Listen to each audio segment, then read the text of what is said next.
Hi, my name is Joe Hage, and I have the privilege of leading your medical devices group, which, as of this recording, has 296,000 members worldwide. And one of the reasons the group continues to flourish is we have members like Dr. Bassil Akra, our presenter for today. He's going to talk to us about new CE marking rules in Europe. Hello, Bassil. Hi, Joe. You have hundreds of people from all around the world hanging on your every word. I will mute myself. I'll be available in the background, and I'll come back later for the Q&A session. The floor is yours. Thank you. Thank you, Joe. I hope I can get rid of that. Sorry. Means that we have here just, I don't know if you see this. No, we have it better. Good morning, good evening, good afternoon, everyone. I'm happy to be here and to be able to present you about the changes that we are facing in Europe and what will be the impact of the new medical device regulation on the clinical data requirements in Europe in the future. During this webinar, I'm gonna focus on the current clinical data requirements. I'm gonna show you some common pitfalls during the preparation of clinical evaluation reports currently. I'm going to talk about the impact of the new medical device regulations, so MDR, IVDR. My focus will be on MDR, but since somebody are interested on IVDR, I will raise some words with regard to that. And I'm going to show you helpful methods to avoid unneeded high clinical research costs during your strategy preparation and how you can keep your time to market realistic and avoid really delays when you want to put a new device on the European market and other markets that could be affected by the CE mark in Europe. So starting by the beginning about the requirements in Europe, it's very important to keep in mind that clinical data and clinical evaluation requirements are not new. A lot of people speak about the changes in Europe, and I get always the feedback, oh my God, Europe is now requiring clinical data. It's nothing new. It was already that we have it in the directives that is required to have a clinical evaluation for a medical device. And there are some really helpful documents that are in Europe that can be used to fulfill these requirements. Those are the so-named MEDEF guidance documents. And there is one for clinical evaluation, one for clinical investigation, and one for post-market clinical follow-up studies. And one of the most important standards when we talk about the clinical is the clinical standard for clinical investigation on medical devices. This is the good clinical practice method that is used in the European Union. Now, with regard to guidance documents, a lot of people, when they look on Europe and see that the MEDEF guidance documents are applicable, they open this document and see on the first page, it's legally not binding. Lots of manufacturers start discussing, saying, why shall I use a guidance document that's legally non-binding? It's the same like everywhere all over the globe. You have guidance documents that support you understand the requirements of the directive here. And these guidance documents are legally not binding, but if you read further, you will see that it's anticipated by the member states to follow these documents.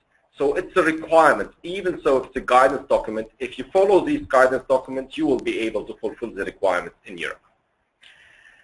The big question that I always face and get from manufacturers, and this is where manufacturers now are preparing for the future, for the new medical device regulation, is do I need for my device also a clinical evaluation? I have a low-risk device. Do I need it as well? It's regardless of classification, a clinical evaluation is needed for all devices. Now the question is, how big is this clinical evaluation? How sufficient it is? It depends on what kind of device do I have, and the most important point is that I have a clinical evaluation, and I'm going to give you some more insights with regard to the input that you have to include in such a document during the whole presentation.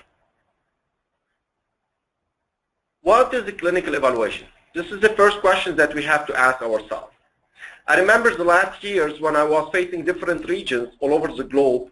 When I was discussing about the requirements of clinical evaluation in Europe, I got like feedback, Europe just look on safety. Europe do not require performance data. This is not true because currently the requirements are to look on to verify safety and performance of the device when used according to its intended use. And this is the requirement that is currently available. So we are not talking about something new. We are talking about current requirements to show safety and performance, and it was there since the many years. Now, looking on the European Union, it's typical that everyone knows that it's possible in Europe to have a device clinical evaluation based on the literature route or on a clinical investigation route. What happened here? Over the last years, a lot of manufacturers were trying to go through equivalence approach to avoid going through clinical investigation route because of the high cost, because of the delays and the time needed to be able to go through a clinical investigation. So everyone was trying to compare his device with another device. And a typical situation that it happens always, manufacturers come to us and tell us, we have a new innovation. And when I ask them, if you have a new innovation, well, how you want to show safety and performance for your device, then it comes back and saying, I'm going to go through equivalence route. So the question that I always raise, is it innovative device or is it a Me Too device? If it's a Me Too device, then you can go through equivalence approach. But if you have an innovation, so the clinical investigation route is mandatory. Nevertheless, people were trying over the last years to overthread the equivalence approach, and this led to big questions in Europe that I'm going to talk about later. Now the question that you will be summarizing out of these slides before is, do I need a clinical trial for every medical device? No, it's not possible to derive such an answer and saying, yes, I need a clinical investigation for every device. When we look to the medical devices, it's not like medicines. We have really a big variety of medical devices, starting by a syringe, going to a hip implant, going to an MRI device. We have a big variety that need to be understood. How can I show safety and performance for every device? And some devices, it could be much more suitable to go through bench testing to understand their performance criteria than doing a clinical study that is not able to provide you sufficient evidence on that. So it's important to look on several aspects. One of the most important aspects that you have to look on is the risk-based approach, to look on your risk and try to understand what do I want to show with my clinical evaluation and how can I show safety and performance. Now looking on the MEDAF that I showed before, the MEDAF is helping manufacturers understanding when a clinical investigation is mandatory and when a clinical investigation is probably not needed. But it's saying for active implantable medical devices, for example, like a pacemaker, as well as medical devices that are in the class 3 device, like heart valve or hip implants, a clinical investigation is mandatory unless it's duly justified to rely on existing clinical data. What does this mean? Does this mean that data from another device that can be transferred to the device itself based on evidence? So the answer when we look to this sentence, it seems like just for class 3 devices and active implantable medical devices, a clinical study is needed. Is it correct? No.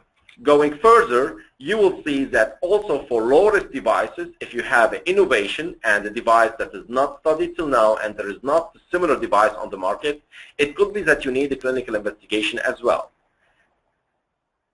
If you look to this mouse on my slide, it looks like this mouse is really doesn't have that big risk. It's really on a safety level because it took like a cup on the head and gonna get the cheese and nothing gonna happen. The question is, with this head, is it possible really to get the cheese without having any damage? It seems like a medical device that is low risk. Nevertheless, the failure of this mouse was that this mouse never tried this head before. And without having evidence, it could end really dramatically in killing this mouse and having really harm for the patient. So it's important to see also for low-risk devices, do I have sufficient evidence on safety and performance before deciding not to collect new clinical data, because at the end you have to show safety, performance, and the positive benefit-risk ratio when compared to the current state of the art.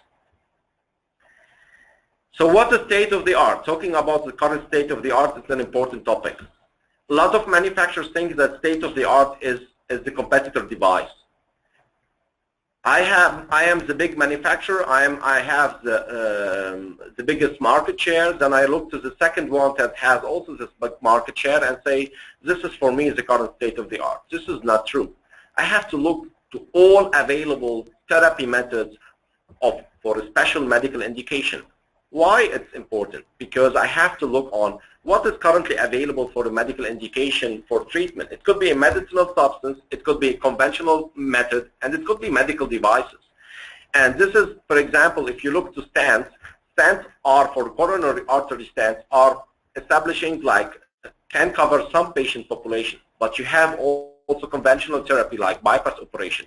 You have also medicinal therapies that allow also stabilizing some patient for a special medication.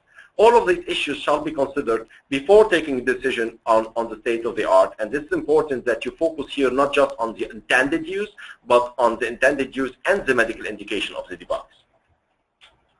A risk-based approach, this is what I told you at the beginning. Risk-based is the whole medical device industry.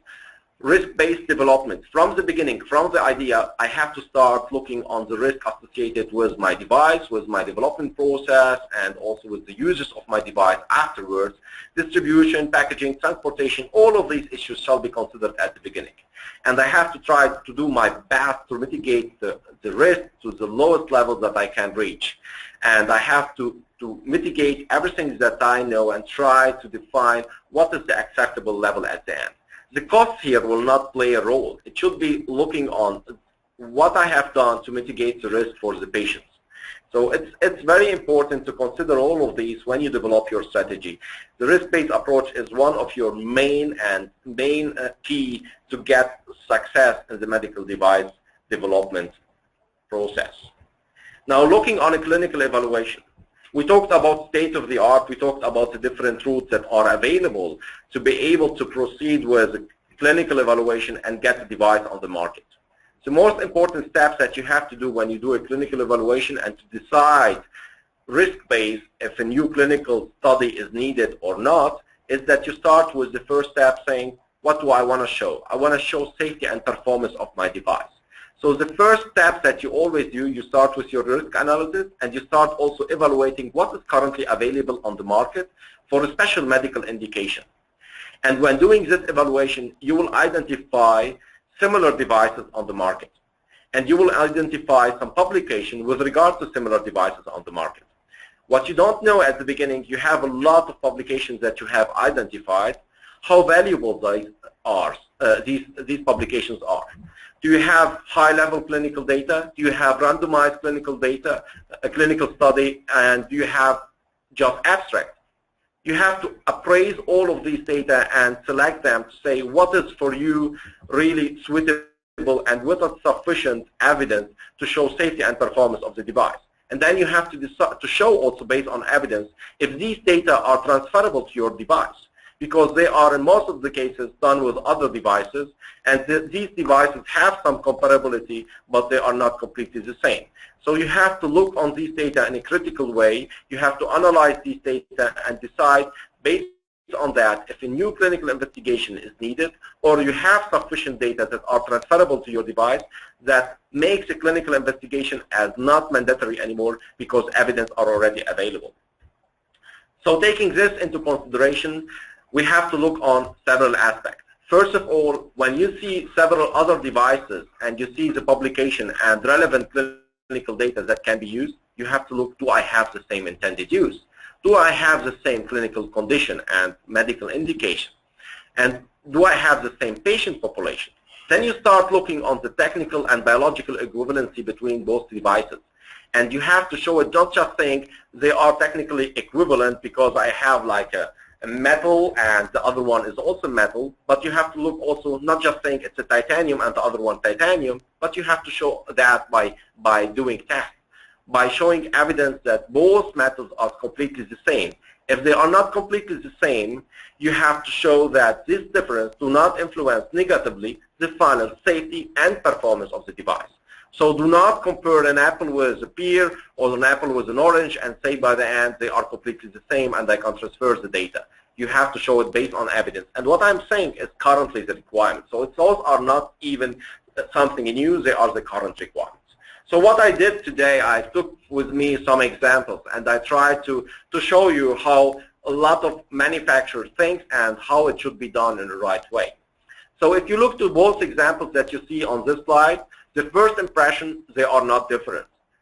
The second impression that you have some color difference.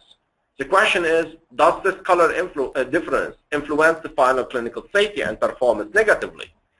The answer is, I don't know, because it could be that I have a different material. It could be that I have here a different coating. It could be that I have different processing of the device. And it could be that they are completely the same, but I need to show that based on evidence. So before saying I can transfer from my device, from the other device to my device clinical data and show that my device is safe and performing as intended, I have to show that this color difference is not influencing negatively clinical safety and performance. Second example would be like that, looking to my device and looking to device A and B, I can see some equivalency to device A and I can see some equivalency to device B. The question is, can I sum these equivalency to get a new device and transfer from A plus B to get a new device? It's a question mark, and we're going to go through that and do some assumption and see if these assumptions deliver us now really sufficient evidence to show safety and performance based on equivalence approach. The third example would be, I have now an infusion pump, and the question, do I need for an infusion pump a clinical study, or is it sufficient to have equivalent data from another device that can be transferred to this device and show that the device is safe and performing as intended? So let's do this example and go together through that. The first example, what I showed you, this was just the color difference. And if we make the assumption and say we have the same intended use of both devices, and we look to the technical equivalency and we say, okay, we have this color difference, but we're going to do some testing and show that this color difference do not influence the mechanical, biomechanical testing of the device. We look on the process and we look on the polishing and we say, okay, it's perhaps differently polished, but let's look on that and try to test it mechanically and see if this is really negatively impacting, and we don't see any impact. So we can assume at the end the technical, or not assume, just based on evidence say, technically both devices are equivalent. Then we look to the surface and we say, okay, it could be that the surface is changing, so the growth of tissue, surrounding tissue, will be negatively influenced, and we do some testing, biological testing, we do biocompatibility testing, we do cytotoxicity testing, and do perhaps some animal trials in comparison of both devices, and do not see any difference, and we can come to the result, the biological equivalency is given. So we can, at the end, conclude the difference on safety is not there and there is no difference on performance. This could be one example where we come from same intended use, same technical equivalency, same biological equivalency, and no difference with regard to safety and performance. So it seems like this device can be going through equivalence approach. Now looking to the other example, it seems like we have here a different population, and we have some similarity to A and some similarity to B. And if we look to it, the question mark that we have to raise, if we have such a situation, is it possible to go through equivalence approach? So comparing one piece of one device to other piece of my device and taking the second one till I find all part of my device equivalent to a single device. Let's say in such a situation, it's not possible to go through equivalence approach. In the situation A, it could be that it's feasible, and yes, when having all these evidence, it could be that there is sufficient evidence allowing me to go through equivalence approach if I have same intended use, same technical equivalency, same biological equivalency, and no impact on the final clinical safety and performance. But for the other one, like partial equivalency will not lead to any success, and you will not be able to put a device based on equivalent data that are transferable to mine. Now looking to the infusion pump, what about this pump? What about the data that I need here? Do I really need a clinical study to show that this device is safe and performing well? Now we have to keep in mind that this device is to infuse a fluid, it could be medicine, it could be other fluids, to a patient under controlled method. So the most important part of this device is to have a safe device delivering a fluid in a clear amount without having any problems, and this can be tested perhaps in a better way when looking on the bench testing. So the question is, what is the questions that I want to answer with regard to the clinical performance of my device? And how can I support my clinical performance and safety with literature data? Does it make more sense to show flow rate data based on bench testing? Does it make more sense to show the volumes that I'm infusing through bench testing? Can I see air infusion in bench testing? Yes, I can. A lot of these information can be coming from bench. So the question is, do I really need to have a clinical study to show safety and performance of this device? Or is it also helpful to have much more data from the bench? And it seems for such a device, yes, it makes much more sense to answer a lot of questions based on bench tests. And just if I have innovation, I have something special that I can address via clinical study, then I have to look for that. But a lot of my questions that I'm going to raise with regard to the intended use of my device can be answered through bench testing. Now, when we talk about, if we say, okay, we have a clinical evaluation based on literature route or a clinical evaluation based on clinical study, and if I look to the class 3 device, if we remember what we went through the MEDAP 2.7.4, it's saying for class 3 and active implantable, I have to do a clinical study unless it's duly justified. And in case through my first step doing a clinical evaluation, I didn't find sufficient data or I didn't find an equivalent device, and I have to do a clinical study, then I have to follow also good clinical practice.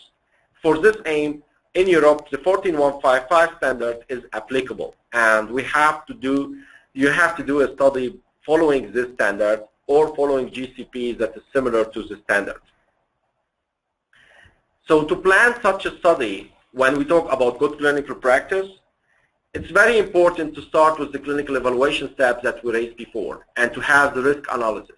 Because to put a study plan without knowing the remaining risk, without knowing what I want to address, it doesn't make really sense. You have to look also on the legal requirements of the country where you want to do a study. You have to look on how can I take all of these data to come to a point where I select my primary endpoint and secondary endpoint. And please keep in mind to look on the clinical relevance of your study when you plan it accordingly. It's very important steps that you have to do. And I'm going to tell you later what kind of information your notified body in Europe will be requiring when you go through a clinical study for your device. I know a clinical investigation and a clinical investigational plan, it's a big hurdle for a lot of manufacturers because a lot of information are needed at the very beginning. So it's not just doing a clinical evaluation in the first version and doing the risk analysis. You have to do a lot of steps and you have to plan a lot of things when putting your clinical investigation plan in place. So you have to look on what kind of population I want to target, which site I'm going to use, why I'm going to use this site, why I'm going to use this physician, what is the background of the physician that I'm looking for, how does my informed consent look like, how do I want to enroll the patients, how do I want to manage these data collection. All of these things have to be part of your clinical investigation plan, and this should be really taking into consideration what the 14155 is telling you and taking into consideration the region where you are doing the study. And you have to take also this step really critically into consideration that the point that what you are collecting will be provided at the end with the protocol, so your plan and your report should be really fulfilling the same information. You need to have evidence at the end. It's not just saying, I put a plan now and tomorrow I'm going to change it, because your plan that you're going to set should be really stable enough. You can amend it over the time and provide evidence why these amendments are suitable, but it should be really from the beginning well planned to have good clinical data at the end supporting safety and performance of your device. So the study design is very important. The study design is really important when you set all of these things. As I mentioned before, randomized clinical trials are trials that are needed for some devices but cannot be applied for every device. this should be taken into consideration when you plan the study. You have to know what kind of information do I want to get out of my study. What is my plan? Am I looking for non-inferiority approach, or do I want to show superiority? In Europe, it's required to show at least non-inferiority. But if you plan to show superiority, you cannot show it by the end, your results are not showing superiority, you will fail. So please consider this fact. If you want to show something, that you consider it, you plan it accordingly, and you take the right steps into really put it in your plan and consider that through the whole process. Statistical methods, one of the most important and critical points, because what is happening and what was happening in the past in Europe is that 14155 it seemed like applicable for a lot of manufacturers when they want to do a clinical investigation, but when it's coming to the simple size, manufacturers start saying, okay, I'm going to take 20 patients or 30 patients, and the first question that you will be getting from your notified body, why 30 patients are sufficient to show these endpoints? How do you came to this number? And so a statistical calculation is needed, taking into consideration what do you want to show, like I mentioned before. And it's important not just to say, I take this number because I think this is sufficient, or I believe on that, but this should be based on evidence. And in best case, you have to involve a biostatistician when doing a simple size calculation. Now the question is, what is more important? Do I need statistically significant study, or is it sufficient to have a clinical significant study? The answer is, I need both of them. I need clinically as well as statistically significant results. So you have to look also on your expected dropout rates. You cannot just say, I have this number now, and at the beginning I have the learning curve effect, but the results of the learning curve effect are not good, so I'm going to disclose them and delete them from my calculation and take just the best result and select and pull some of the data and show you that the device is safe and performing well. Now you have to calculate all of these factors at the beginning to get the simple size that allow you to include all patients at the end and to summarize data that are suitable and showing that you followed good clinical practice methods. How Europe looks like. A lot of people struggle with Europe when looking on that because of not having these harmonization all over the European member states. Now when you're going to apply for a clinical study, it's also not really harmonized because you prepare all of your documentation and you want to go to one country in Europe. The question is, are all countries requiring the same information? Unfortunately not. So you have some big differences between the single member states for a pre-market study, and you have also difference for post-market study. This is the studies that I'm going to show you later. But with regard to clinical investigation to get the CE mark, you will have other different expectations from a different competent authority in Europe. And with regard to post-market clinical follow-up study, it depends. It differs between out of scope or within the scope. But you will see also a big variation between the member states and a big variation also of the fees between the single member states in Europe. There is intention here to have a harmonized system in the future. I will not talk about this today, but there are a lot of steps that will be taken into consideration when putting the medical device regulation in place.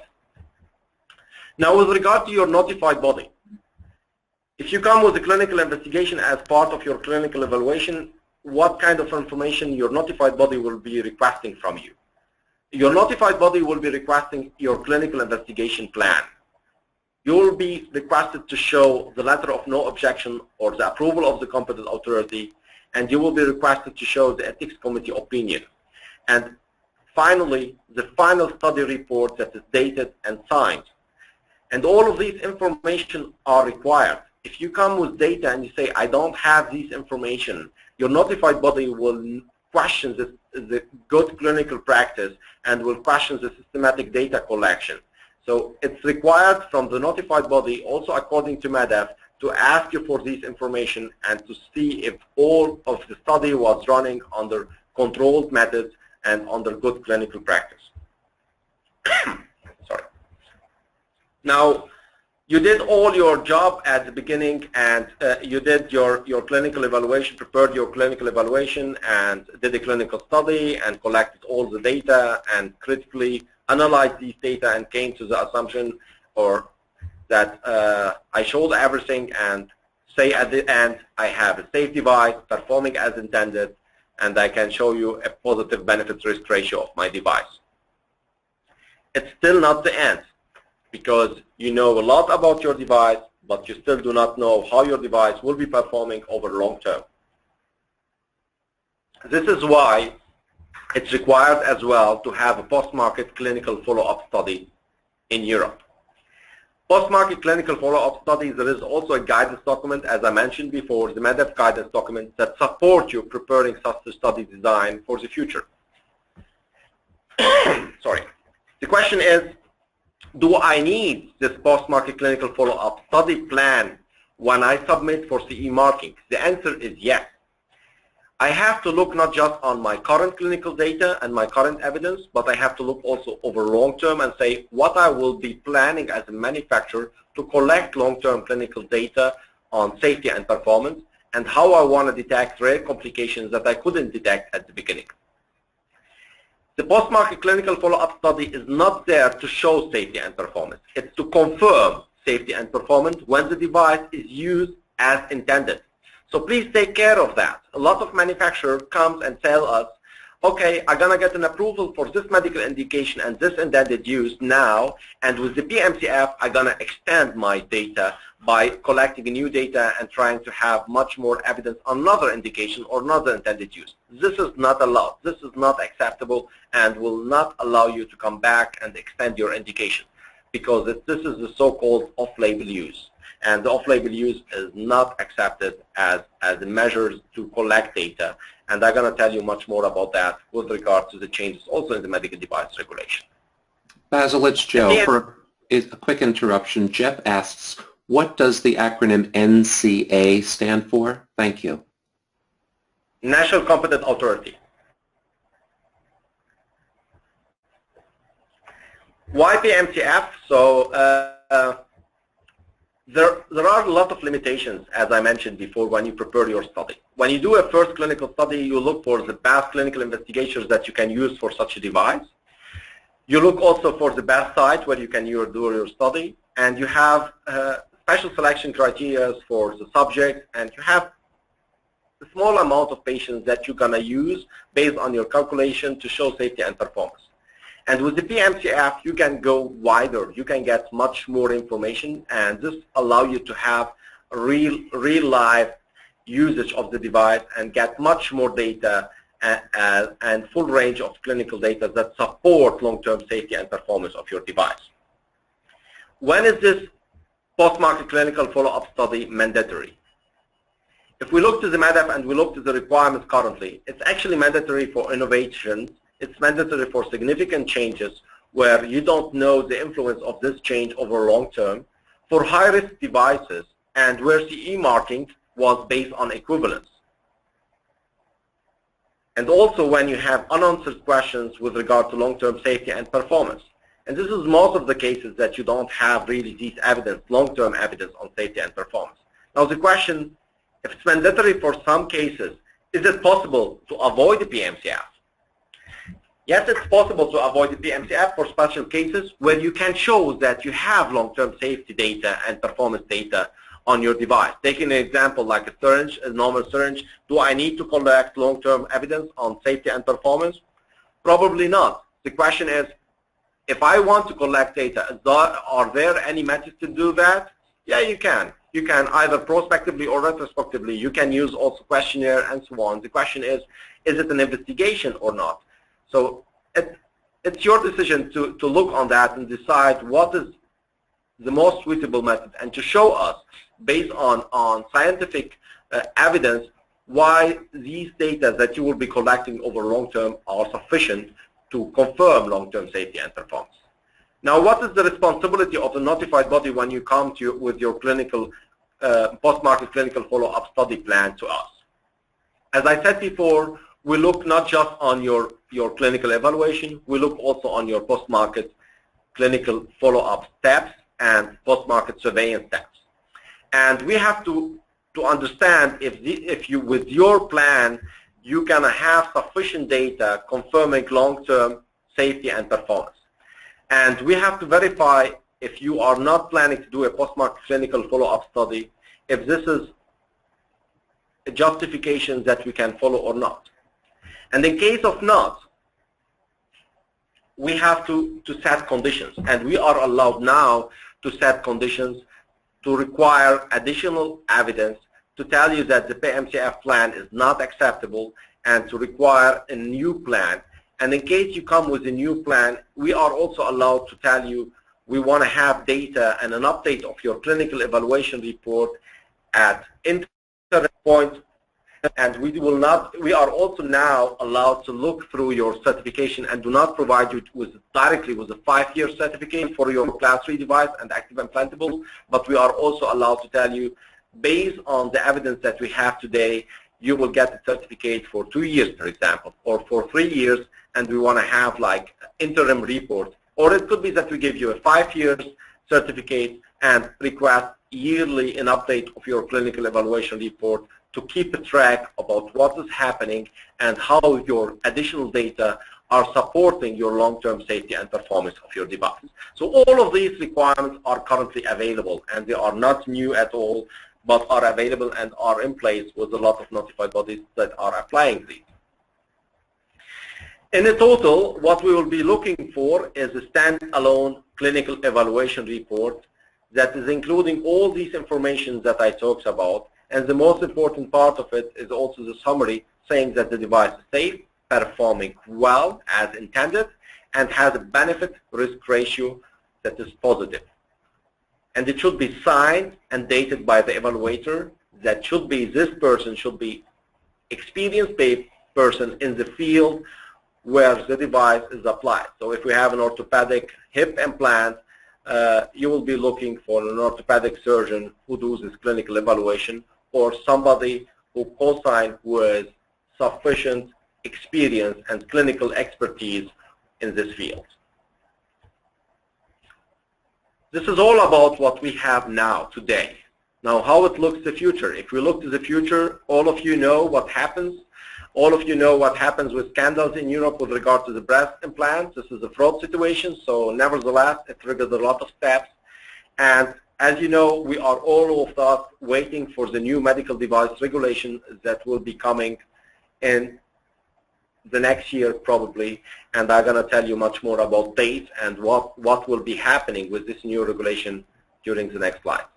The question is, we had the MDD, we have the Active Implantable Medical Device Directive, and we have the IVD, the In Vitro Diagnostic Directives. Then we got like enforcement of clinical evaluation requirements in the 2010, and we got a recommendation in 2013 for unannounced audit and then regulations, and we are working on a new MEDEF document, a revision 4. I showed you before the revision 3, and a lot of changes are planned to be done, and we are looking for that. The most important message that I want to give it to you is the new regulations that we are expecting. It has actually one intention, is to regain citizens' confidence and to ensure high level of safety and health while supporting innovation. So it seems that the new medical device regulation will not kill innovation, but let's go through that and see if this is really the case about what is currently planned and what will be the impact on small and big manufacturers in the future. I will start step by step by starting with the European Commission proposal that came in at the beginning. And I'm going to focus on one part of it. I will not cover all the parts because it's a big topic. And I'm going to take now today how it will be the influence on the clinical evaluation part of your device. Now, the European Commission said notified bodies can remain and can continue doing the job. As you know, a lot of discussion at the beginning were raised about, do we need notified bodies, or can we have it like by the authority controlling all devices? And then it came to the way saying, okay, high-risk device, class 3 devices, and active implantable medical devices shall be scrutinized by an authority to allow really continuous view about what the notified body is doing. And the European Commission came with a suggestion saying the manufacturer shall submit like always to a notified body.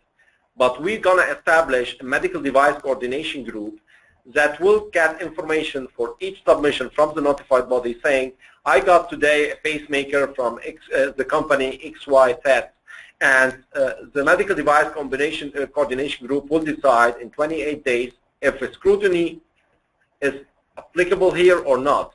In case not, the review of the notified body will not be changed, will be like the past, and the notified body will do the full assessment by himself. Now the question, when we have scrutiny, what does this mean? It means that the notified body will prepare a pre-report and will submit this pre-report with additional information like the clinical evaluation report, instruction for use, post-market clinical follow-up plan, risk analysis, and a lot of these information to the medical device coordination group. And they will come back with comments after a period of time, and these comments shall be considered by the notified body before taking the decision on CE marking. Now the question consider, the word consider seems to be like easygoing. No, the word consider will mean, and this is what most of the notified body will be doing, this means follow by the end, because if there are comments, those are valuable comments that will be taken into consideration at the end. Now, who is this medical device coordination group? This medical device coordination group is a group that was designated by the European Commission to look on the scrutiny process, to develop the scrutiny process, and to achieve harmonization on the European level. The Parliament came with another suggestion, and the Parliament was looking on much more having SNBs. What does SNBs mean?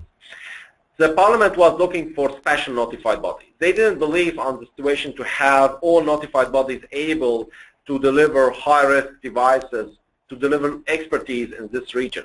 So they said, we're going to have special notified bodies like, for example, here TÜV SÜD, saying you are allowed to do a review of high-risk devices and active implantable medical devices. But we want to scrutinize what you are doing as well. If you look at the timeline, it seems that they're going to take a decision here faster in 20 days instead of 28 days, and they were going to come back to us with telling us this at a very early stage.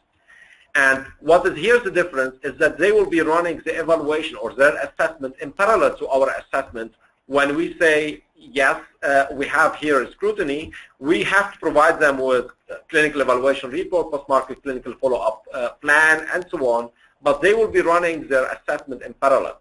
And at the end, we have an opinion from them that we have to follow before issuing a CE mark.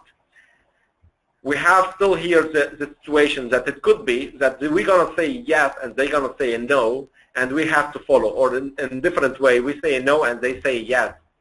So we still have the opportunity here to appeal and to discuss this before taking a final decision. Now the Council and the most recent suggestions that came out is saying something completely different, or let's say it's focusing in a different way on the scrutiny process, saying we're going to establish an expert panel. This means that manufacturers go at the beginning with their clinical strategy to an expert panel and get an opinion if this strategy will be sufficient to show safety, performance, and positive benefits risk ratio of their device. And this expert panel opinion will be included to your clinical evaluation report, and the notified body has to look through that and decide if either the device can be approved or not. And in case the notified body will have a divergent view on this device, on this strategy, they have to justify this and upload this to the UDAMET European database, and the expert panel will look on this and can react to the notified body different view or not. But they have 60 days, and there is no limit that they say we're going to look on this again or not. But the most important step here, and if you look to it, that a lot of these decisions will be in the future, not just on between you and your notified body or between you and the medical device coordination group, but you will have to report, safety report and performance report on an annual basis, and you have to upload all of these information to the UDAMET database. The same thing will happen to the notified body assessment report. They will be also uploaded. And if there is something different, they have also to upload their divergent view on this web page. So this will lead to much more transparent system than it is now, because a lot of these information will be on a website accessible for manufacturer, for patients, for notified bodies, and for authority with different access levels. So not all patients going to see all information, they're going to see some information, and authorities will be seeing everything possible in comparison to the rest. Now, if I look to all of these and I look to what we are discussing with regard to the changes in Europe, it seems like the equivalence route will be closed. The question is it true? Will this happen? Will we have just clinical investigation for every medical device, a high-risk medical device in the future or not? Let's go through that and see if this is the case and discuss a bit. Now, looking on the clinical evaluation and the European regulation proposal, it didn't seem that there is a big change when we look to the wording. The wording became much more clearer, but it seems that clinical evaluation based on scientific literature remains, as well on clinical investigation remains, but now focusing on all available clinical data from clinical investigation, and a critical evaluation of combination is still applicable. So it seems that there is not a lot of big changes when we look at the Article 49 in the medical device regulation proposal. Now let's go in deep detail and see what is really written and what is the difference. If we look to what is written in the regulation, it seems that the word should be, if you remember before, it was saying clinical investigation should be performed, was changed to have shall be performed unless it truly justifies to rely on existing clinical data. And the most important part of it is saying demonstrating of equivalence shall generally not be considered as sufficient justification. So, and there is a big need to have evidence showing that both devices are equivalent and there is no clinical difference with regard to safety and performance of the device. So it seems it's much more enforcement of the current requirement by using a different wording. Now, what about the Parliament and the Council? Now, looking on the Council, the last suggestion, this changed a lot because the Council is looking on the clinical evaluation route in a different way. The Council is saying just manufacturer who made design modification of a device that is already marketed and where a clinical investigation was used to collect clinical data on safety and performance is allowed to go through equivalence approach. Another situation where medical device manufacturer is allowed to go through equivalence approach if this medical device manufacturer has a full access to the competitor data from a technical and clinical perspective. So this means manufacturer A want to go through, develop a device that is copy-paste from manufacturer B. Manufacturer B did a clinical study, then manufacturer A is not allowed to take the data of manufacturer B without having a contract in place, allowing them to have a full access to the technical and clinical part of the manufacturer B. So this means that the clinical evaluation based on literature approach will not be possible anymore in the future, because this is my personal opinion. I think one manufacturer will give the information to the next manufacturer and give them the chance to come to the market if they collected the clinical data in their own study and invested a lot. There is a typo in the Council proposal, and I think this was a confusion for a lot of people that went through this document, because the Council suggestion is most of the cases mismatching between post-market clinical follow-up plan and post-market surveillance, because they are saying post-market clinical follow-up plan as well should be used to demonstrate safety and performance of a device. And this is not correct, if you remember before, because post-market clinical follow-up are not there to show safety and performance, but to confirm long-term safety and performance of a device. Now, looking on the proposal, and I don't want to go again through the post-market clinical follow-up study and the necessity of that, but look to the last point. It seems that you have to, in the future, to identify systematically misuse or off-label use, and you have to plan it in a post-market clinical follow-up study. So the question, is it really possible to go through off-label use and to plan off-label use, to collect data on off-label use? But it seems a big hurdle, because a lot of manufacturers were thinking that off-label use is a method to collect data to allow them to extend their indication. But as you know, as a legal manufacturer, you take the full responsibility also for devices that are in the off-label use. And if you detect and you get information on that, you have to do your best to stop this. And if you cannot stop it, you have to plan systematic data collection and not plan it in a PMCF study that is there to confirm long-term safety and performance. For such an off-label use situation, you will be not able to collect data over a PMCF. The data that can be collected shall be going through a clinical investigation, like similarly to a new device, because you don't know a lot about this new indication and you have to collect data for that. With regard to the concept proposal, one of the important part is that the post-market clinical follow-up report shall be used to update data on an annual basis. So you will be planning to have safety and performance summary update every year, and this should be uploaded to the Udemy database. This is a completely new situation that you have to consider in your system, because you will be now forced to do something in a different way and forced to do it on a yearly basis. So you cannot justify anymore how often you're going to update your clinical evaluation and your post-market clinical follow-up data, but you will have really minimum requirements that you have to follow, and not your process will be establishing this based on your risk of your device and the experience with your device, but you will force to be this and collect this data and upload it annually. Now the question is, the big question that everyone is asking is, when they develop a device and prepare a strategy, is my strategy always perfect? Do I know what I want to do? Do I know how can I get an access in Europe? And in most of the cases, it ends really in a dramatic way, and people go plan and do a lot of steps, and by the end, they land in a place that they didn't want to land in. And this is for some big manufacturer, perhaps not a big issue, even so it's a big loss, but small manufacturer means that this is the end. And I think it's really important not just to start at the end and come at the end with the strategy and show what is the clinical data result, but to come at the early stage. So we look on clinical studies, and I can give you some examples. We had a manufacturer coming to us telling us after he did his study, I plan to show superiority with my device, and I did all my best. I took 400 patients and I ran all the study, and at the end I couldn't show superiority because my plan was really wrong, and I could just show non-inferiority.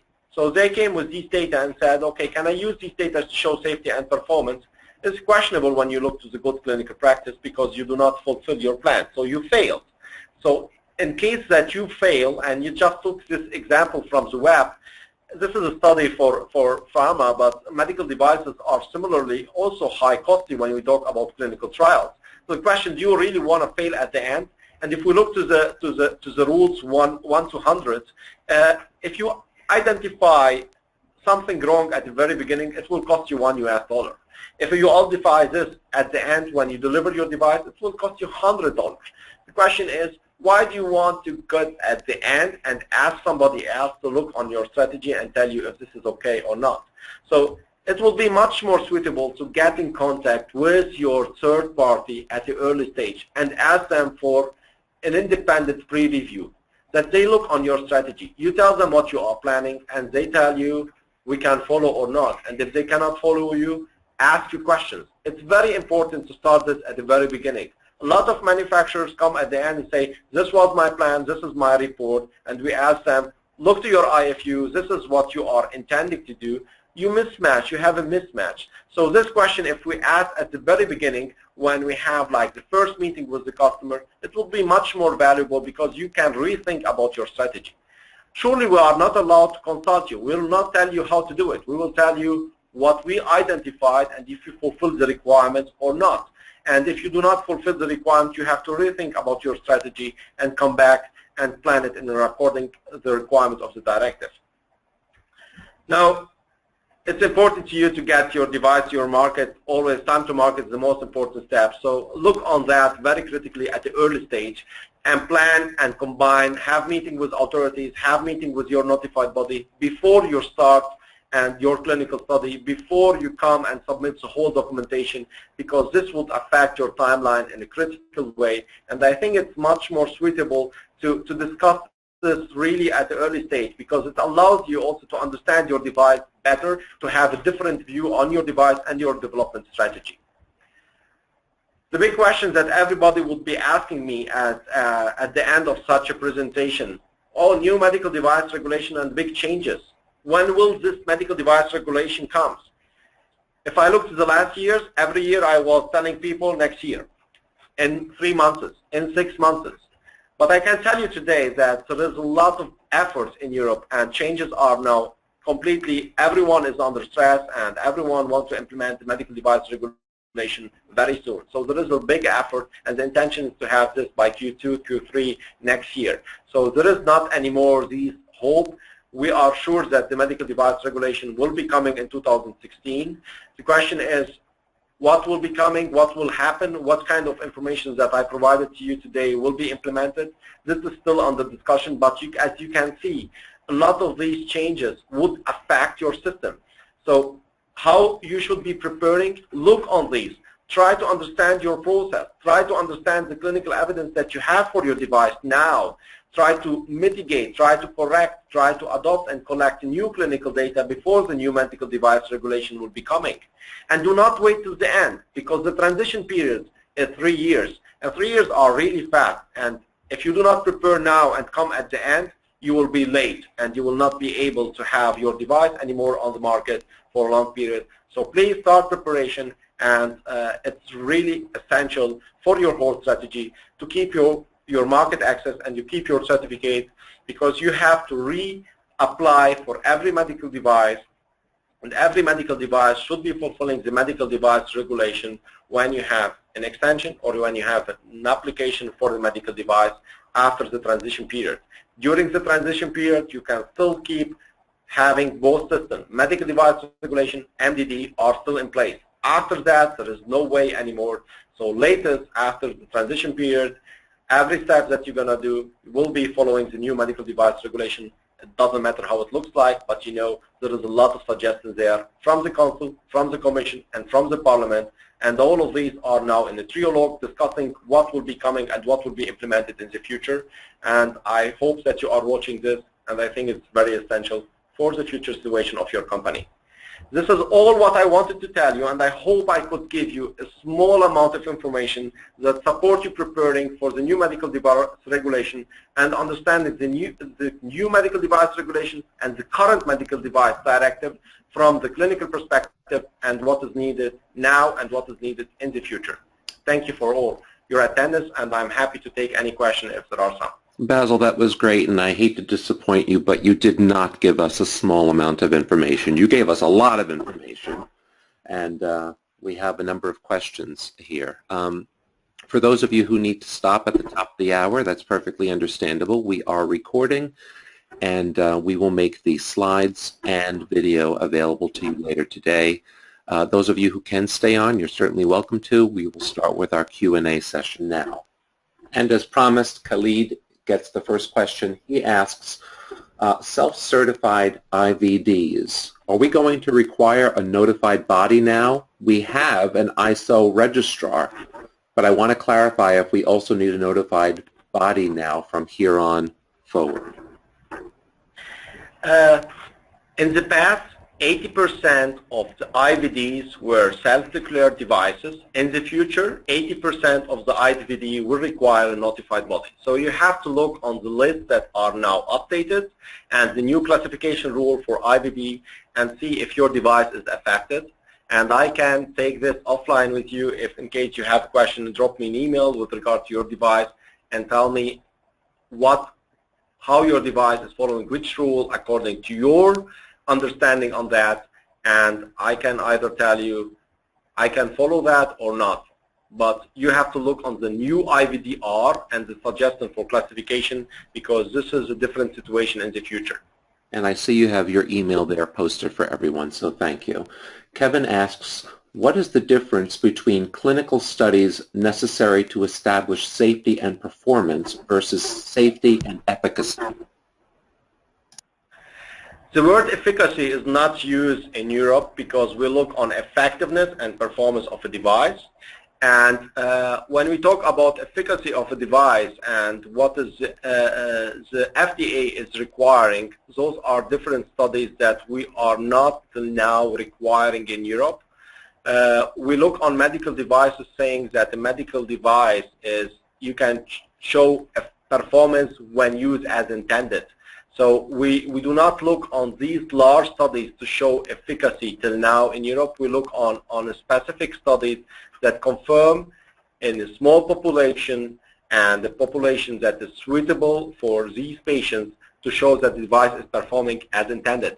If we look to the, for example, ventricle assist device, and we look to the populations that are using this device, in Europe, these kind of devices will be considered as last chance procedure bridge to transplant, and all devices that require such a study will be seen from a point to look on the patient population, the need for such device, and plan it to show that the device for this special population is performing as intended. And we do not look on the efficacy point of view, but we look on the effectiveness point of view. And there was a big discussion in Europe about what is the definition efficacy and effectiveness and what we'll be looking for.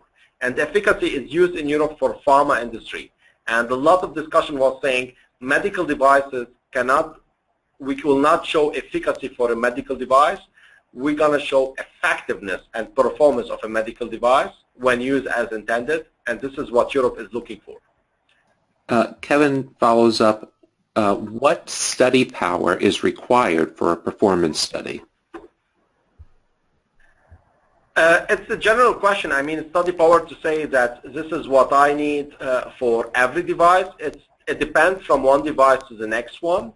But you have to establish your study in a way to show that your device is performing as intended, is safe, and you have to consider all the evidence that are published from other studies for similar devices and understand how the setup of the study will be looking like. But you cannot just say, I need this power for all devices and I need a randomized clinical trial for every device.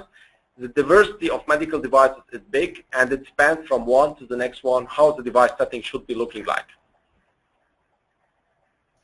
Thank you. Linda asks, the ISO 14155 mentions that the CIP should mention termination on statistical grounds.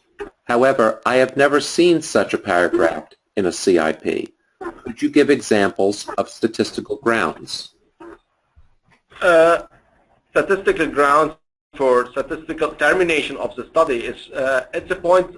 Every clinical investigation plan should include information with regard to termination of the study, because it could be that you terminate the study because of serious adverse event where you have to terminate, or you have other issues that lead to a termination because you plan, for example, say, okay, if I statistically calculate my patient population and say I'm going to plan 300 patients, but if I got with 100 patients the answers that I need to have, and I show that 100 patients are sufficient, that this is my statistical calculation that allow me to terminate the study, this could be a termination criteria on a statistical level based on a simple size calculation and a duration of the study that allow you to terminate in an easy step.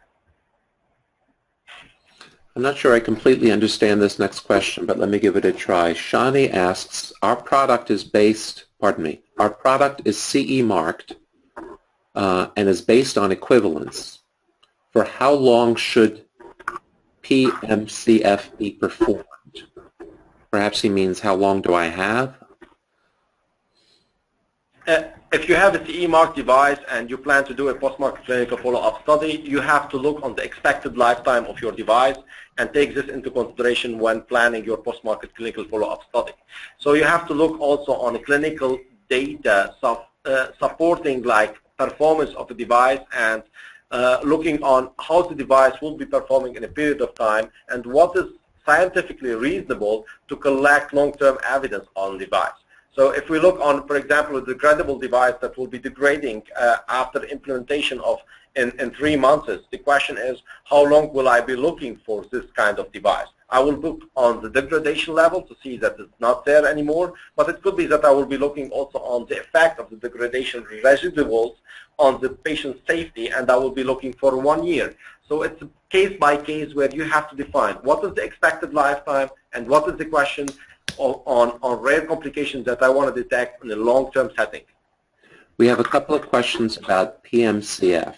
So Bin Singh asks, is it required for Class 1 devices? Is there a list or a website that provides information on which countries are exempting low-risk devices from CER? There is no exception for CER. I think if I understand the question correctly, if you remember the first slide that I mentioned, all medical devices requires a clinical evaluation. The question is, you have some, in the MDD now, there is clear criteria for not having clinical, you have possibilities to show safety and performance of your device based on standardized performance criteria that are mentioned in the MDD, but you have to prepare a clinical evaluation. With regard to a PMCF for a Class 1 device, as I said before, if you know the long-term safety and performance of your device and you have evidence for that, then you can justify based on evidence that post-market clinical follow-up study is not required. But a clinical evaluation for your device is necessary. The question is, do I need the clinical data, or do I have literature that I can use, or can I use standardized test methods to show that the device is safe and performing well? It depends from one device to the next one, but you don't have any list mentioning a syringe do not need this and the heart valve needs that. There is no list in Europe that allow you to take such a decision. Thank you. Elizabeth asks, will we need PMCF data for recertifying devices that were cleared before 2016? When you come back and you submit your file for an extension or for a change notification, or when you come now and say, okay, my certificate is now having a deadline and they're going to apply for the new MDR, you will have to fulfill the new requirements. So your certification will not be anymore an extension, it will be a new certification. So you will have to fulfill the new medical device regulation requirements, and if your device was in the past based on equivalency and it was accepted by your notified body, this is not a guarantee that you will have a new certificate with the new MDR. So look on your current clinical data and look on your post-market clinical follow-up data, and if you see that you still need additional information, you could act already now and prepare yourself for the new medical device regulation. But as I said before, there is no guarantee that you will have a certificate again if you don't have data over the last years. But please consider that this is not just PMCF data. You have to look on all the data that you have with your device. So consider your post-market surveillance data, consider your post-market experience data. All of these data can be taken into consideration when updating your document for a new submission for the medical device regulation. Anarita asks, according to the new regulation, the clinical evaluation is more similar to FDA procedure for clinical data, isn't it? It looks to be like that, but if we look to the different suggestions, there are still some groups working on the scrutiny process and looking on the wording. So it seems like every device needs a randomized clinical trial, Class 3 device, and active implantable medical device. But if you remember the first wording, what I mentioned with regard to the Commission intention, they wanted to support innovation. And supporting innovation will not be with randomized clinical trial for every device, because this will mean waiting 10 years till devices are on the market. And I don't think that this is the intention of the Commission to have really a showstopper now and stopping innovation in Europe, because the European system is good now. We had some fraud situation, we had some dog sheep that were not doing their job as they should do, but with the changes, it should be harmonizing the system in Europe and allowing devices approval with the expert panel perhaps that will be also experts that understand what is the indication of your device and what is available now, and what is the benefit-risk ratio, and how fast can this device be getting an approval or not. And I don't think that they will stop the show for you, telling you if you have special innovation, you come back in 10 years and provide us data. So I don't think that this is the intention of the whole system.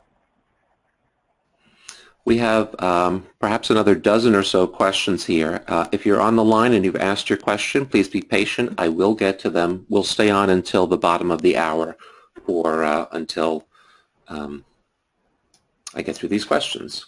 A few about MDCG.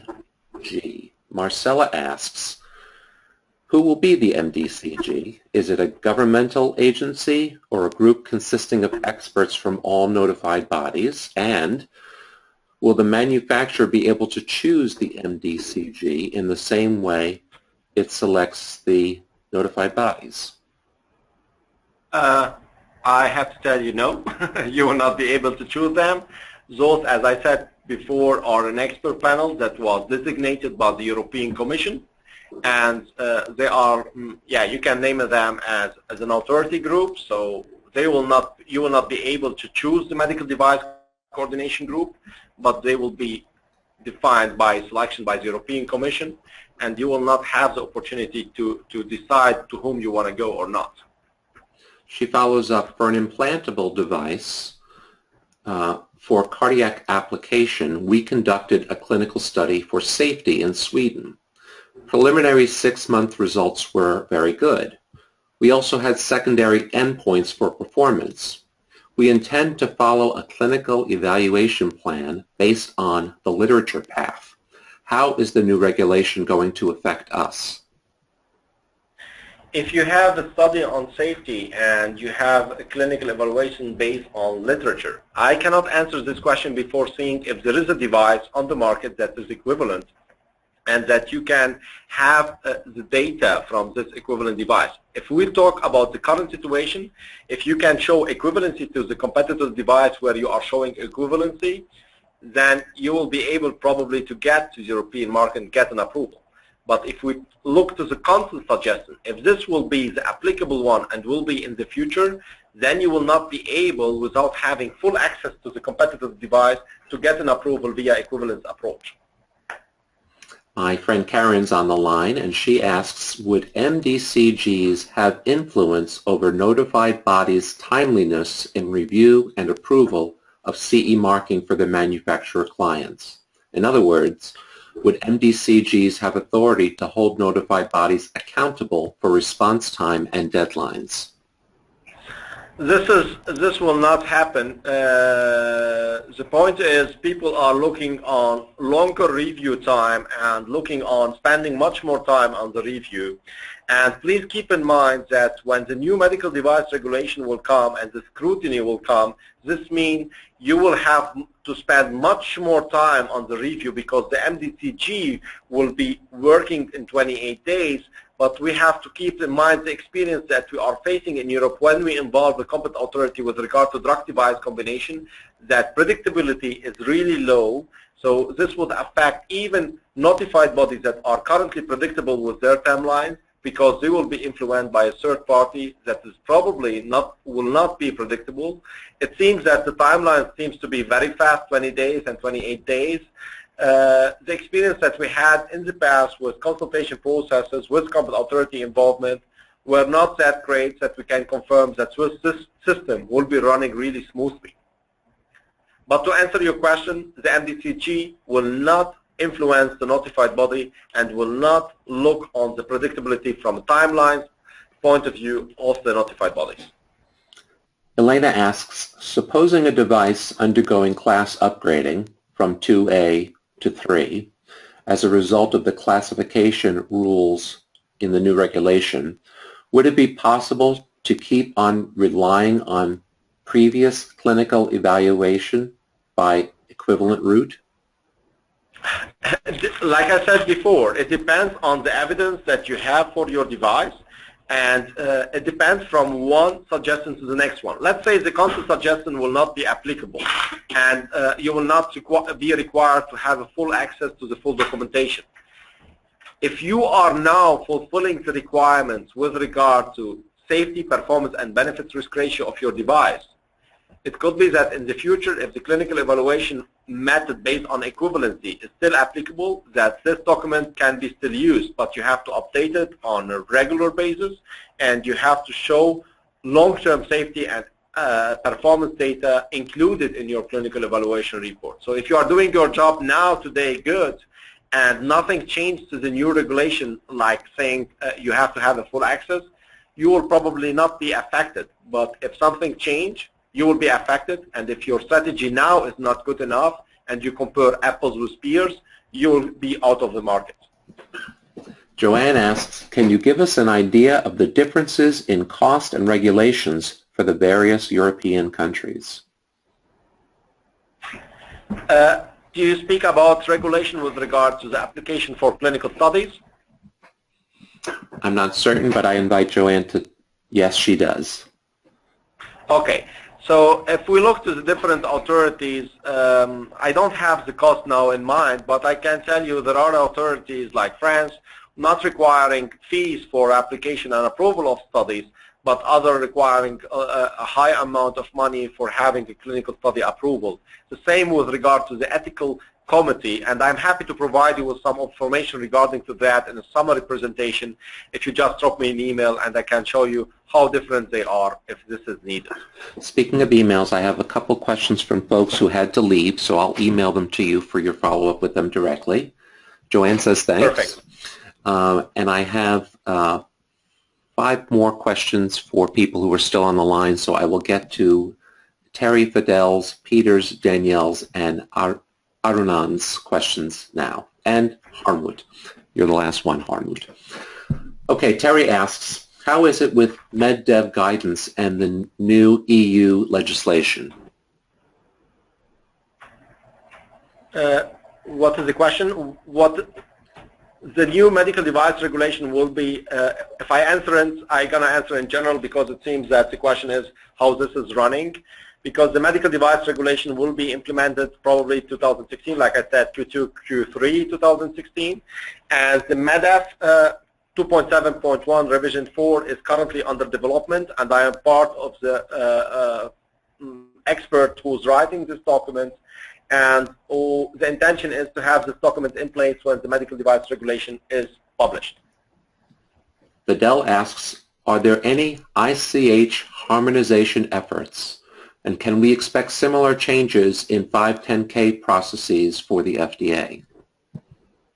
I know that the FDA is working on the 510K process with regard to the clinical data requirements, but I don't think that we will have harmonization. It would be great to have harmonization one day, but this is a hope for the future, and I don't think that there is any intention with regard to that between Europe and US FDA now. What I can say is that we had the initial step with regard to harmonization when people started working on medical device single audit program. Perhaps this will be an idea that will influence the whole system in the future, and we'll be able in the future to look on clinical data requirements as well in a similar way, saying harmonized applicable system. Nevertheless, I have to say medical device single audit program is still now not a program that is where Europe is attending, but they are just watching the whole system, and perhaps one day they will be also interested in attending and working on harmonization with US FDA. Peter asks, will a safety and effectiveness study be sufficient for PMA, or is a bigger and different study needed for the US?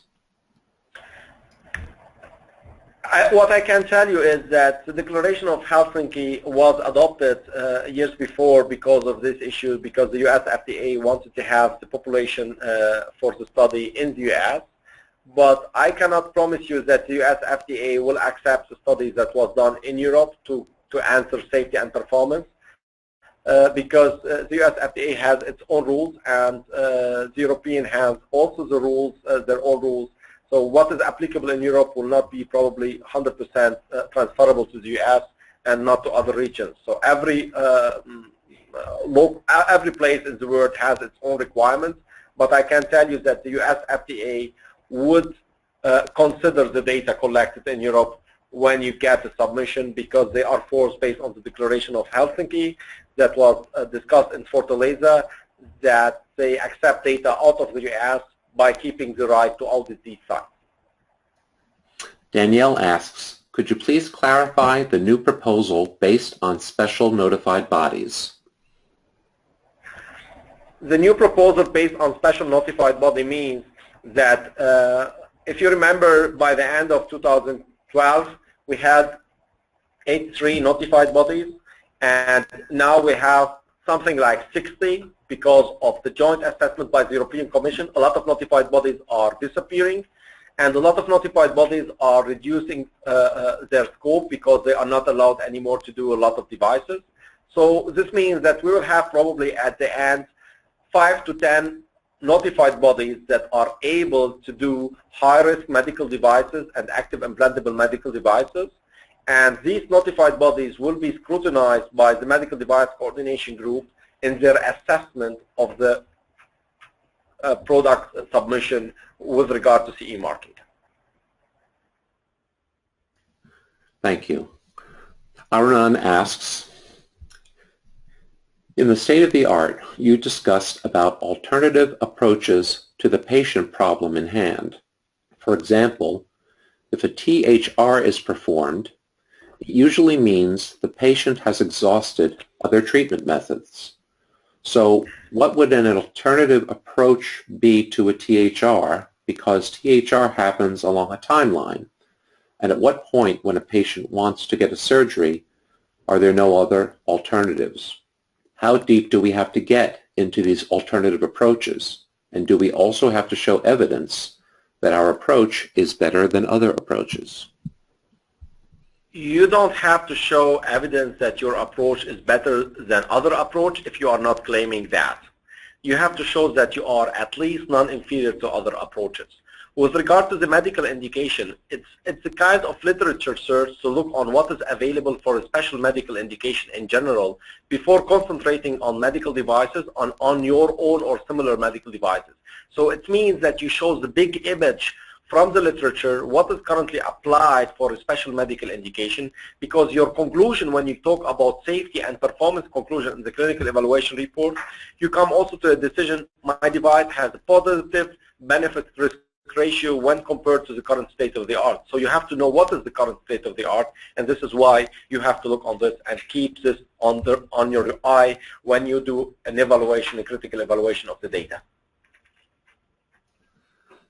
Just a quick follow-up from Peter. He asked, would a U.S. study be sufficient for the EU? If you have a U.S. study on a patient population that is transferable to European population, yes, it could be, and you just have to consider that you follow GCP methods, and the study consider also the claims that will be used in Europe, and the patients and the indication do not have really differences between Europe and US. So Europe is not requiring that you do the study in Europe, but if you do it out of Europe, you have to at least show that the patient population is transferable to the European population. Harmwood asks that you go back to slide 26, and he wants you to elaborate on the exemptions in some countries for low-risk devices.